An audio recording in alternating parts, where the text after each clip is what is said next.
Bonding every day for 15 years.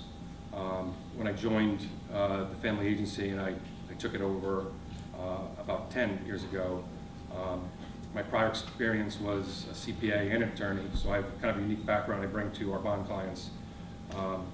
But I can say that with bonding, these projects can be your lifeline, public work for contractors, so they're very important. And when you pick professionals to be business partners for you, whether it's your attorney or CPA or bond agent, you want to make sure that you are working with a bond agent that they do bonds, because not all agents can apply for bonds. I mean, you can give me an application for a bond and I can just fax exactly what you gave me to the surety, and the surety can respond to the declination. But when you work with a bond agent who does that every day, there's questions to ask. I actually serve as a filter between the surety markets and my contractor client. So I know kind of how to tell a story, how to put together a submission that's going to give clients the best chance at getting bonds. And that's always important when you are stretching a bond program, maybe looking for a larger one, maybe a project type that you haven't done before. Maybe you have a lot of work in the backlog and you still want to tee up another one for the down the line. So there's a lot of reasons why you don't want to be kind of quick when you are putting paperwork in front of a surety market. You want to have someone who's going to look at it, analyze it, and put together a good kind of bond application for the surety to review. Challenges, I mean, it depends. I mean, I think having that bond agent in your corner is important, and it depends on the size of the job. I think I'm seeing a lot these days on poor credit, and it's important as a business owner and your spouse, because the sureties are going to try to get personal indemnity across the board, you and your wife. That can be negotiated, but it's important to kind of keep the credit good. And if you have good credit as a business owner, that's going to make a world of difference. Now, if you don't have good credit, you're going to have to put together that story, and you're going to have to explain stuff. And that's what I do. I say, all right, we have a credit issue here, but this is why we had a divorce, we had an issue. But look at this, and I accentuate the positives. Look at the history of the business. Look at the prior work, the backlog, and the story you put together to get the bond. So, it is kind of a work. It is a relationship between the bond agent and the client, kind of teaming up to make sure their bond needs are met, because that keeps you guys in business. We were talking about certain service companies are requested to be bonded also. Could you talk about service companies and the industries that you see where people are looking for bonding based on the work that they're doing? Yeah, I mean, so it's different. There's contractor bonds, for projects, and those guarantee your contract that you have to do a job. Brick and mortar type bonds, public work, you do your paver, your builder, your carpenter, whatever the case, your sub-trade. Service type bonds, there's all different types of bonds. You have commercial, the license and permit bonds, where municipalities require a license to do a certain work, open a street, do whatever, as a permit bond. Service bonds, you may see that. Some service companies say we're bonded. Could be a maid, someone who goes in your house. We're licensed and insured and bonded. That always is different from the contract bonding. That's a fidelity bond, and that means it kind of covers crime and theft and someone coming into your house. Every time you go into someone's house, you can be accused of theft. You could have the homeowner can say something's missing, and that type of fidelity guarantee, where if you're sued, your business is sued for a theft or an issue like that, is a fidelity bond. And so service type businesses that cleaning, janitorial, that type of stuff, they're going in people's places of business, they will get fidelity bonds, which is kind of another subset of the bonding kind of spectrum. What about like residential contractors also? They use a fidelity bond? Residential contractors, into people's houses? They can, if they're going in, anytime you're going into someone's house, your exposure there, is, you could be accused of theft. So you could kind of go two routes with the fidelity coverage. You could maybe add it on your existing insurance package, fidelity coverage onto your commercial insurance, or you can get a separate bond. Some people like to get the bond because they like to advertise, we're bonded, and it gives a warm feeling to the customers. But you can add that fidelity coverage onto certain insurance company packages as well. So Yeah, but that's anytime you go into someone's house, it's good to have cover you, because it's not covered by commercial general liability only. Someone says you stole my diamond necklace, and they get a lawyer, you want to have something to kind of fall back on. But that's kind of a separate realm from the contract bonding. And then is that the same if people are doing work with commercial clients? Like they go into someone's office or their building, like some of the people that they've worked with Lifespan or Brown University, or protects them if they go in, someone says, well, you stole, 10 computers while you was working on this job. Yep, anytime you're going into people's businesses or homes especially, it should, it should be in your head, like maybe a little note that says, I should just ask my agent about fidelity coverage to make sure I'm covered if I'm accused of something. All right. Johnny, you got a question? Yes. And anybody else, if you have questions, feel free. Just to make sure I'm reading it right, because I got, so fidelity bond, that's more with the liability. So you ask your liability insurance agent, can you add the fidelity bond or, the service bond? Yeah, fidelity, you could get a standalone bond, or you could probably add it to your commercial general liability insurance. It wouldn't be a bond, it'd be an endorsement to your insurance package. Well, what I'm more interested is surety bond. Which Surety's different, yeah. Right, it's a contract. Contract, yeah. Protects the owner and city and state, so that's surety bond. So that's two different. Yeah, surety can issue all different types of bonds. A surety can issue a fidelity bond, a commercial bond, a contract bonds. So you're referring to contract bonds, a contract for public work. The bond's going to guarantee it. Performance bond and a payment bond. Performance bond guarantees you're going to perform this contract for what you said it is, and a payment bond guarantees you're going to pay your subs and vendors. And even before that, the bid bond guarantees you're going to enter into a contract at that bid price that you said. So with construction projects and public work, you're looking at the bid bond, and then if you're awarded the job, the performance and payment bond. What about photographers and videographers coming into a business or a home photographing? I do know that I have coverage for my equipment bringing it into your home, but supposing you have a cat dog knocks over a lamp and it breaks something in your home or hits you in the head, what type of coverage do I need for that? Well, those are different kind of away from the contract bond insurance type questions. So your commercial general liability insurance for your business will cover bodily injury and property damage to the public.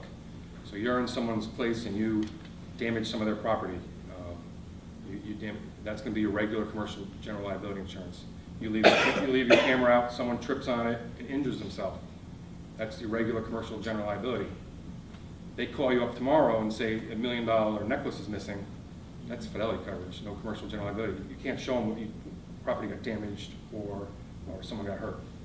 If you hit yourself on the head, that's workers' comp. So there's different insurances on the. When would a photographer or videographer need a bond?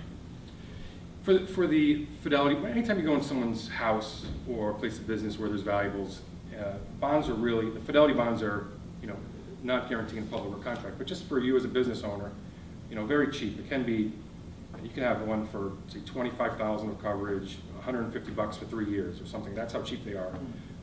But it can protect you for employee theft. Maybe you have an employee who goes in that house and they're alleged to take something, or even yourself. So I mean, that type of fidelity coverage is not normally covered under your commercial general liability coverage. So it's just an extra coverage. If a good agent will lay out the options and kind of explain to you what the coverages are, and that's part of the whole protection under your P&C insurance. I don't have a good agent. My car's going around. Johnny, go ahead. And you can put bonded. Oh, before business people are looking to work with different companies, like I know that they'll pull credit, business credit. Is that a hit on their credit? It doesn't report? count, yeah, it's a soft hit, so All right. it doesn't count towards adversely to you. But at the same time, what I do is when I get a new potential bond relationship, I don't like sending paper out to everyone. I don't scatter anyone's paper. You're going to be providing some personal financial information. So I know my surety markets, I know my underwriters, I know what is probably the best surety fit for you. So I try to work with one who I think is the best fit. And I get them on the phone and I tell them your story. And I kind of know, because I've done this for a long time, what will work and what won't. So I'm very selective about where I send clients paper. And I think when agents just kind of scatter it out there, you just don't want to do that. It's too much. It's stuff with your social securities and your personal financial information on there. And So it's the advantage, and that's why you probably shouldn't try to go online and do it yourself. You know, there's really no downside to using an experienced bond agent. There's no cost. And you really don't want to wait till the last minute. I get calls all the time, ring cell phone at night. Hey Mike, I need a bid bond for tomorrow, $2 million. I'm like, oh my God, you know, your largest job was $200,000. Now you're calling me the night before. Like, there's no cost. I can come out and tee up a program for you, so when you do need that job to bid, you're ready to go, and it's free. I mean, the bid bond is basically free, and you don't need to pay anything until you are awarded the job, until you're awarded the final bonds. Now, some markets do charge like a $100 processing fee for bid bonds, which they will reduce the cost of the final bond by $100 if you get it, but most don't. Johnny, you got your hand up again? Yeah, so more with this, what you share with us, because I never heard of CNA, so I'm currently with Liberty Mutual. But just, you know, I am involved with minority organizations, and a lot of them don't have any bonding. So I saw this one, CNA, like you have to do the first page. So this one's pretty much, like I don't see any financial statement you need, any income taxes. So this is more what? That's what a bid bond. Yeah, so this is the contract bond you're talking about, and it's kind of, you can go, there's a couple of kind of routes that sureties take, and I call it the quick and easy program with sureties. My father, who, God bless him, still works for me part-time, and he's an old bond guy too, he taught me. He calls it, for some reason, the Betty Crocker turn and mix. Like, I don't know what that means, but I guess you can make a quick cake that way. Yep. But so those are small jobs, and a lot of sureties have that as $250,000 and under, or even $500,000 under. They consider small. Now, in those small jobs, very credit sensitive. So you got to be careful. So if you don't have great credit, you don't just want to fill out that quick app and send it to a surety, because they might just look at the credit and make a decision on that. And that's when your agent have a conversation, and if you don't have the best credit, you kind of supplement that submission. But the smaller jobs do have the quick, and they're dangerous, I feel like. Those, you just fill out a quick form and fax it in, because a lot of people don't have a lot of funds just to give a surety or let it sit there for the surety. So, but generally speaking, it's not necessarily the rate, it's whether you get the bond. And bonding's a tool to kind of weed out some of the financially undesirable contractors, and sureties will underwrite the bid bond the same as they would the final bond for the project. So I mean, if you got the bid bond, you know you're going to get the final bond, but they'll underwrite that first bid bond.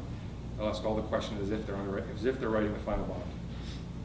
Doris, yeah. So, Mike, I have a question. So, let's say that you, again, the scenario, the proposal, there's an RFP, you have the bid bond to respond to the RFP, and then you get awarded with a contract, and let's say it's $1 million again. So you're gonna issue the bond to this contractor based on that agree amount, correct, of the $1 million. Right. What if so you have the bond just for that contract, right? Yep. Okay, so then let's say in a couple of months, you get another contract, but it's $2 million, but your bond was just for $1 million. So what do? You go back and reissue and analyze all the application, all the paperwork to increase the bond? So is it a change order to the existing contract, or totally separate? A different one. Totally Or separate. either So, one. I'll talk to both. So, your bond will guarantee a contract, and it's very common for contractors to have change orders. They make a lot of money that way, contractors. So what happens is, you pay the bond premium up front, guaranteeing this $1 million contract. At the end of the contract term, the sureties will send out a status inquiry letter. And they don't do this on all contracts, but a lot they will, and especially bigger ones. If the contract is higher, they're going to bill you additional premium based on that final contract price. And if it's lower, they're going to give you back money. So they're going to do a status check there, and they can charge you additional if the contract value is up, and return premium if it's lowered. If it's a totally separate contract, separate bond, separate application, again, because the bond is with the guarantees the contract. So they have to resubmit all. So they'll underwrite that separate Underwrite it. request, yep. Oh, okay. All right. Any other questions before we break? And Andy, you could ask questions individually to Mike. All right. So you handed out the evaluation? This is actually